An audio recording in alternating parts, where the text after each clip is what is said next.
The camera's red light blinked off, plunging the television studio into a deafening silence. Across the table, director Alistair Finch of the Boston Museum of Art trembled with a rage so pure it was almost beautiful.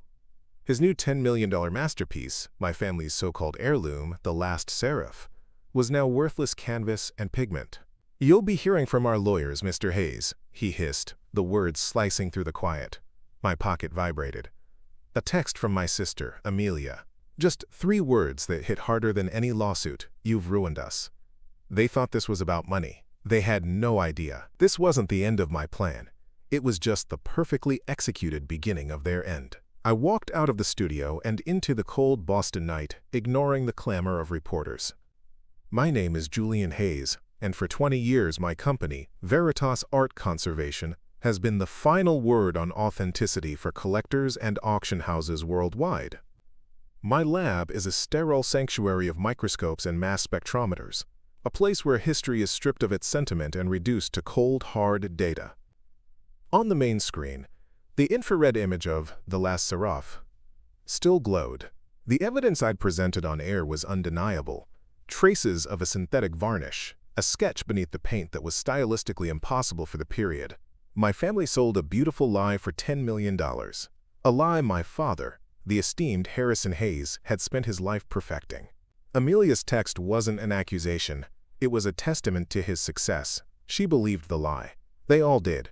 They thought I destroyed our legacy, our fortune. They were wrong. I was simply exposing the rot at its foundation. And I was just getting started. My father's studio was a cathedral of lies, smelling of linseed oil and deception. It was where he taught my sister and me the difference between seeing and believing. I was 10, Amelia 12, the day he unveiled his masterpiece of restoration, a drab 17th century portrait he'd bought for a pittance. He'd spent months with it, and now it was miraculously vibrant, a lost treasure reborn. Amelia gasped, her eyes wide with the same adoration she always reserved for him.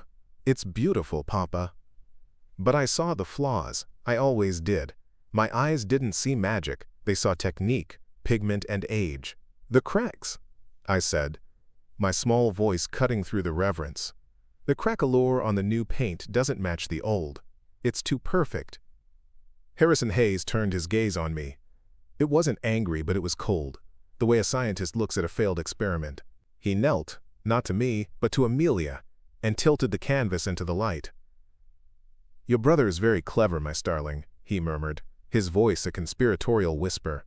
"He sees the brushstrokes. But you see the story. And the story is what matters." He smiled, a dazzling magnetic thing that promised inclusion and shut me out completely. "A beautiful story is always more valuable than a boring truth. This will be our little secret." That was the day I understood. He wasn't a restorer, he was a creator of beautiful stories. Forgeries. And Amelia wasn't just his daughter, she was his perfect audience, his willing accomplice. While she learned to appreciate the art of the lie, I retreated to my room with books on chemistry and history. While she was groomed to be the face of the Hayes legacy, I was honing the skills to one day dismantle it. My father spent the next 30 years building that legacy, culminating in his grandest fiction, The Last Seraph. He didn't just paint it. He wove an entire history for it, complete with fabricated letters and forged provenance. He died a celebrated genius. He left Amelia a fortune and a lie to protect. He left me a mission. They thought the TV broadcast was an act of petty jealousy, a son lashing out from his father's shadow. They were wrong. It wasn't an attack. It was a formal declaration of war. And Finch's museum wasn't the target. It was just the battlefield I'd chosen for the first shot. The real targets were the other beautiful stories my father had sold to the world. And I knew exactly where every single one of them was hanging. The first legal salvo arrived by courier the next morning, a cease and desist thick as a textbook and dripping with threats. My lawyer, David, a man whose patience I'd tested for years, held it like a biohazard. We were in my lab, the hum of the air purifiers the only sound. "Finch is going for the throat, Julian," David said, his voice flat. He's claiming defamation, tortious interference. He wants to bury Veritas. He pinched the bridge of his nose. Just tell me this is it. One painting. We can argue you were performing your professional duty. We can weather it. I turned from the spectral analysis of a 19th century landscape, my own work, a legitimate restoration. It's not one painting, David. The hope drained from his face. How many? I didn't answer. Instead, I tapped a key on my monitor, bringing up a secure file. It was a digital recreation of a small, leather-bound ledger my father had kept. He'd been arrogant enough to document his masterpieces, coding them with bird songs. The last seraph was Lark. I clicked on the next entry, Nightingale. A stunning Renaissance portrait of a Florentine noblewoman. Sold 8 years ago for a staggering sum to Marcus Thorne, a tech billionaire whose collection was as famous as his temper. He kept records? David whispered, horrified. Of course, I said. He was an artist. He wanted his creations remembered. My phone buzzed on the steel countertop. Choose. Amelia, I finally answered. Her voice was a torrent of fury and grief. They're freezing the estate accounts, Julian. The museum's lawyers. Papa's legacy. You've torched it all for what? Because he didn't praise your little science experiments enough? The old wound, the childish simplification of it all, almost made me smile. He wasn't a restorer, Amelia. He was a criminal. A brilliant one, but a criminal nonetheless. He was our father, she screamed, the sound distorting through the phone's speaker. He gave us everything, a beautiful life. He gave us a beautiful cage. I corrected her, my voice low and even. He built it with lies, and you've been happily polishing the bars ever since. Did you ever once question it? Did you ever once look at the last seraph and feel anything but the thrill of its price tag? Silence. A choked sob. Then a quiet, venomous promise. I will fight you. I'll use every dollar he left us to stop you. I know, I said, and hung up. I turned back to the screen. Marcus Thorne. A man who valued his reputation above all else. Exposing him wouldn't be like exposing a public museum. This would be personal. This would be brutal. David was watching me, his expression grim.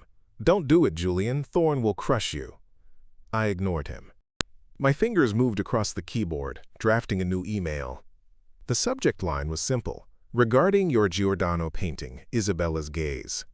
Dit Noom, the body of the email was even simpler. A single sentence, followed by an attachment. Mr. Thorne, I have reason to believe your painting is a modern forgery. The enclosed preliminary data from my father's private records should be of interest. I attached the encrypted file for Nightingale. My father had taught Amelia to see the story. He had taught me to see the details. He never realized that the details, compiled and cataloged, told a much more devastating story than any of his canvases.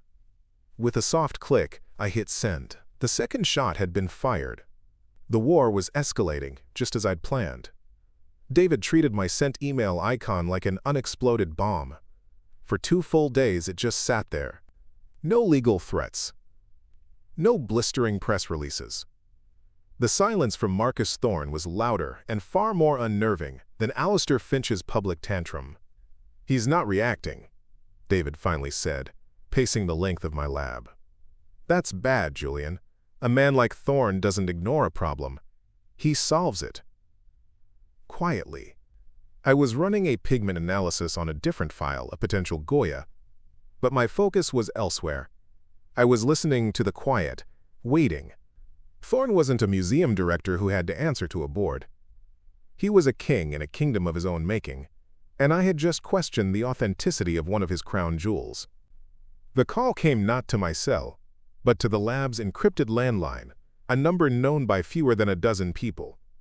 I let it ring twice before answering, putting it on speaker. Veritas. The voice on the other end was female, her diction flawless, her tone as sterile as my equipment.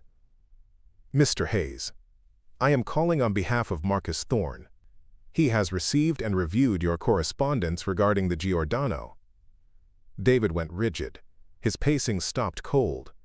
He finds your preliminary data compelling, the voice continued, the slight pause adding a layer of menace. He requests the pleasure of your company to discuss it further. In person. This was it. The move I expected. When and where? I asked, my own voice level. Tonight. 9-page M. His private office on the top floor of the Citadel. The Citadel. Thorne's corporate fortress. A monument of black glass and steel that loomed over the city. It wasn't an office building. It was a statement of untouchable power.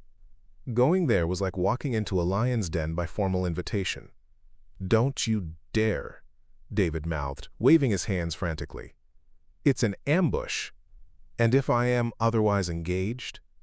I asked the woman on the phone, watching my lawyer's face pale. There was a beat of silence, just long enough to be deliberate. Mr. Thorne is not a man who reschedules, she said, the politeness vaporizing into a razor's edge. He strongly advises you not to be engaged elsewhere. We will expect you at 9. The line went dead. David sank into a chair, his head in his hands. You're not going. Please tell me you're not going. This isn't Finch's world of lawsuits and depositions, Julian. Thorne plays by a different set of rules, rules he writes himself. I turned from the monitor and began taking off my lab coat. My father had spent a lifetime studying the powerful, learning how to cater to their vanities, how to sell them the beautiful stories they wanted to believe. He understood their egos. So did I. He doesn't want to silence me, David. Not yet, I said, picking up my jacket. He wants to measure me. He wants to look me in the eye and see if I'm a threat, or just an extortionist. And, what's the price, was a threat, not a question. I met his gaze. There is no price. I'm not here to extort you, Mr. Thorne. I'm here to offer you a choice. A flicker of something, surprise, respect, crossed his face before being suppressed. He gestured to the painting. You claim this is a forgery. My experts, the best in the world, certified it. The provenance is ironclad. The provenance was fabricated by the same man who painted it, I said calmly. My father. He was exceptionally thorough. I walked closer to the canvas. The scent of aged oil painted a familiar ghost. The woman in the portrait, Isabella, stared out with eyes my father had given her, full of a melancholy he'd perfected over decades. He had a signature of sorts, not of ink but of chemistry. He favored a particular formulation of lead tin yellow, one he mixed himself. It's magnificent, but it has a flaw. Under ultraviolet light, it fluoresces with a faint greenish hue completely inconsistent with 16th-century Italian techniques. I didn't need to look at Thorne. I could feel his focus narrow, his mind processing the technical detail. This was a language he understood far better than Alistair Finch. This was data. A black light and a microscope will confirm it, I continued. But there's something else. Something only I would know. I pointed to a tiny, almost invisible gold clasp on Isabella's velvet gown. That clasp! It's an exact replica of one on a brooch my mother used to wear. It was his private joke. His little tribute hidden in plain sight. He called them his ghost signatures. Thorne was silent for a long time. He walked to the painting, his eyes tracing the spot I'd indicated. The air in the room grew heavy, charged with the weight of his $10 million lie. He wasn't looking at the art anymore. He was looking at an unacceptable variable in a flawless equation. He turned back to me, his expression unreadable, all pretense of civility gone. My father sold 27 forgeries of this caliber over 30 years, I said, laying my first card on the table. Nightingale is just one. They hang in private collections and museum halls from London to Tokyo. The owners are a roll call of the world's most powerful people. Thorne's eyes sharpened. He saw it instantly. Not the threat to his one painting, but the systemic risk to the entire ecosystem he thrived in. A scandal of this magnitude wouldn't just devalue his art. It would destabilize a market built on trust and hubris. Reputations would be shattered. Fortunes lost.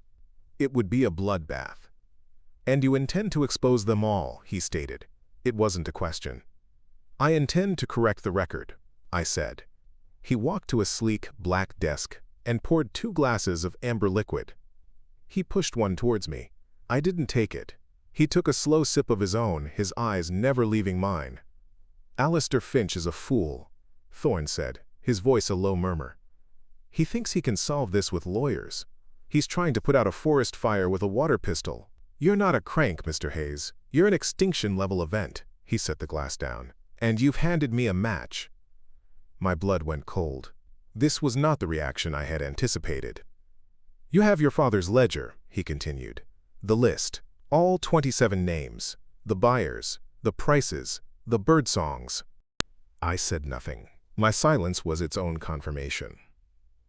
"Finch will try to bury you in court. Your sister will try to ruin you out of misplaced sentiment. The others, when they find out, will react with panic and rage. They will try to crush you, to discredit you, to destroy your lab and your life." He leaned forward, his voice dropping to a conspiratorial whisper. "They will fail. Because you're telling the truth. But the fight will bleed you dry." He paused, letting the words hang in the air. "I, on the other hand, don't have time for a protracted, messy war. I prefer to win before the first shot is even fired. You want to tear down your father's legacy? Fine. I have no attachment to Harrison Hayes." He straightened up, a predator that had just identified a far more interesting hunt. "So here is my offer. You will not expose any more of the paintings. Not publicly."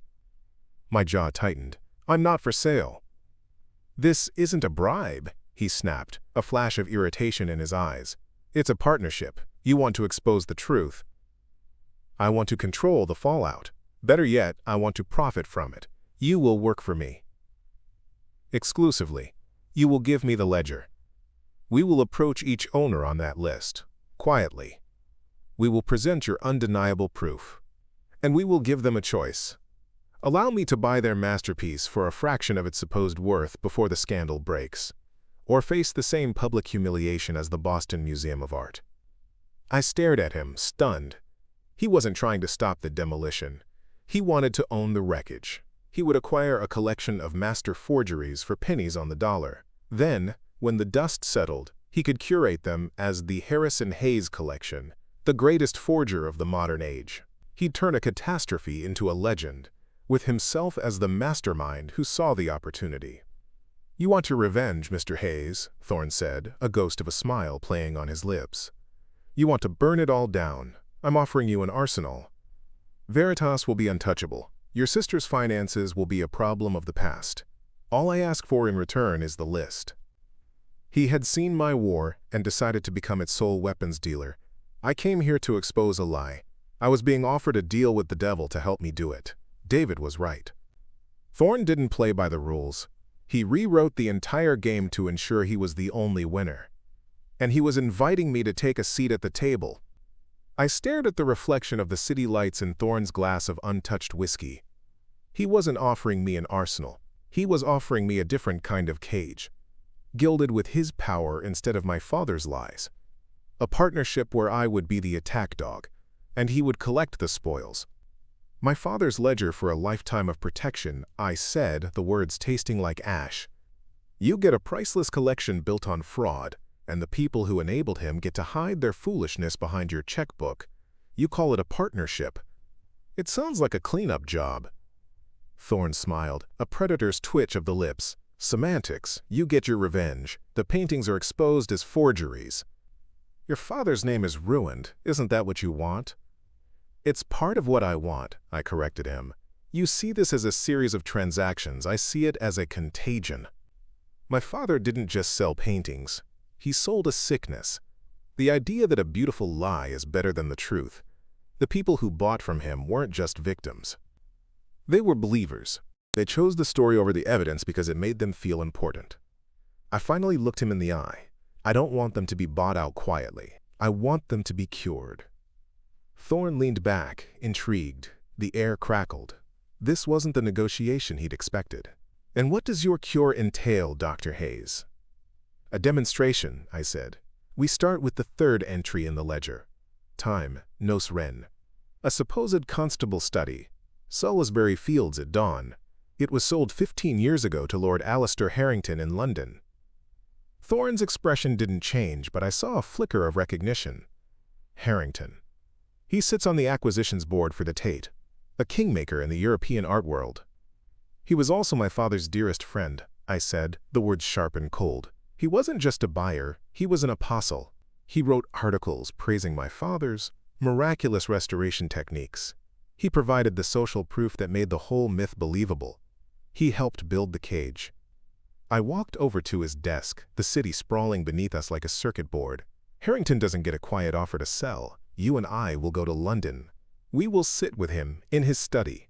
I will present my evidence. The anachronistic pigments, the modern canvas fibers, the ghost signature of a crack in my childhood bedroom window traced into the varnish.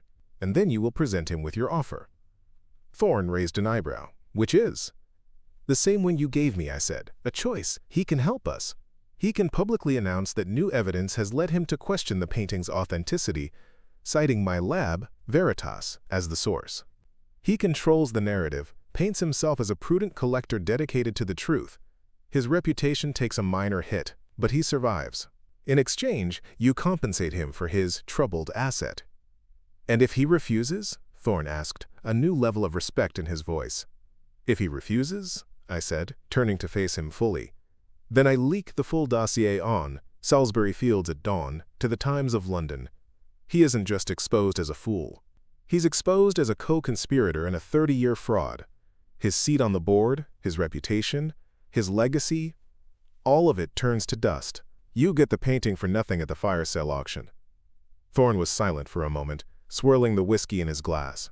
He was recalibrating, seeing me not as a pawn, but as a player, a fellow strategist. That's a very elegant, very brutal model, he said finally. What about your sister? The question hung in the air. Amelia is not to be bought off, I stated, my voice devoid of emotion.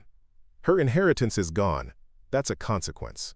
But she gets something more valuable. For every painting we target, she receives a copy of the full technical report. Every piece of evidence. She will be a mandatory witness to the truth, whether she wants to be or not.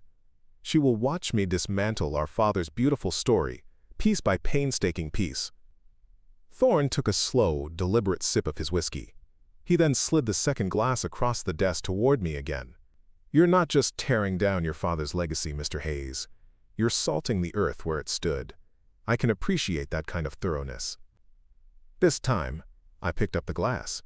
It wasn't an acceptance of his terms, it was a ratification of mine. We didn't need a handshake. The clink of our glasses sealing the pact was drowned out by the distant hum of the city. A city full of beautiful stories that were about to be rewritten.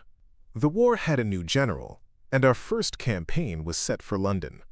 The air in Lord Harrington's London study was thick with the scent of leather and old paper, a smell I once associated with wisdom. Now it just smelled like decay. Harrington, a man whose tailored suits couldn't hide the frailness of age, regarded me with a pained look. Thorne was a silent statue of shark skin and menace by the fireplace. Julian, this is madness, Harrington began, his voice a reedy whisper. Your father was a genius, my friend. He was your accomplice, Alistair, I said, placing a small, sleek tablet on his antique desk. And this is his final invoice. I swiped through the images. First, the gas chromatography results showing a 20th century binder in the oil. Then, the microscopic analysis of the canvas weave, clearly Belgian, not English. He waved a dismissive hand, but his eyes were fixed on the screen. Tricks. Digital noise. Is this noise? I asked, tapping the final image. An ultraviolet scan. A faint, web-like pattern glowed in the varnish, invisible to the naked eye. I saw this every morning for 17 years. It's the crack in my childhood bedroom window. My father traced it into the varnish. He called Gren his London masterpiece. He wanted a piece of home in it. The old man's face went slack, the color draining from it. The lie he'd lived with for 15 years had just been surgically excised, right before his eyes. The personal detail was the scalpel. He looked from me to Thorne, seeking an escape. He found none. Thorne stepped forward, his voice a low vibration that seemed to shake the very dust motes in the air. Lord Harrington, Mr. Hayes has laid out the facts. I am here to lay out the consequences. He paused. You will call a press conference. You will praise Veritas for its diligence and announce your sad duty to reclassify the painting. You will control the story. Or, Thorne's voice dropped further, the Times will receive a dossier detailing your role in authenticating Mr. Hayes's forgeries. Your choice. Harrington slumped in his chair, a puppet with its strings cut. What? What must I say? Later that night, in the sterile quiet of my hotel room, I composed a new email. The recipient was Amelia. The subject was a single word, Night Amina Mina. I attached the full, unsparing report, every chart, every image, every damning piece of the truth. The soft click of the send button was the only sound. Another beautiful story was dead. So here's the big question for you all. Was I right to expose the museum on live TV, or should I have handled the whole thing privately?